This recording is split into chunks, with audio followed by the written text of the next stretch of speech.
Hello everyone, আমার নতুন একটা ভিডিওতে সবাইকে স্বাগত। এখন যা গরম পড়েছে, আর এই গরমে কি মাখামাখি না খেলে ভাল লাগে? এই গরমেতে শুধু আজ এই মাখা কাল ওই মাখা এগুলাই খেতে ইচ্ছে করে, কি তাই না? তো আজ আমরা করতে চলেছি আম মাখা। বোনদেরকে আম কাটতে বসিয়ে দিয়ে আমি গিয়েছি লঙ্কা আনতে। লঙ্কার গাছ একটাই, বেশ কয়েকটা লেগেছিল, তো এখান থেকেই কয়েকটা নিয়ে নিলাম। কাঁচা লঙ্কা ঝালটা কম হবে বলে দুটো শুকনা লঙ্কাও পুড়ে নিয়েছি। আর দেখো, ওরা তো আমটা কেটে নিয়েছে আর লঙ্কাটা দিয়েছে আমাকে কাটতে। এই বছরে তো আজ আমি প্রথমবার আম মাখা খাচ্ছি। আচ্ছা, তোমরা কমেন্টটা জানিও তো এই গরমে সবার থেকে ফেভারিট মাখা তোমাদের কি?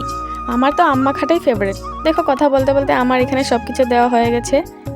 আচ্ছা, মাখাটা দেখি কি তোমাদের জিভে জল আসছে? এসে থাকলে বলে দিও, লজ্জার কিছু নাই। চলো এবার সবার পাতে দেওয়া যাক আর খাওয়া যাক। তোমরা রিয়াকশন দেখে বুঝেই গেছো হয়তো কতটা টেস্ট হয়েছিল। আর সবার শেষে এই রসটা খেতে যে কি টেস্ট লাগে এটা তো আর বলতে হবে না। তো আজকের ভিডিওটা এই পর্যন্তই, দেখা হচ্ছে নেক্সট ভিডিওটা। আর ভিডিওটা কেমন লাগলো জানিও, ভালো লাগলে লাইক একটা করে দিও। টাটা।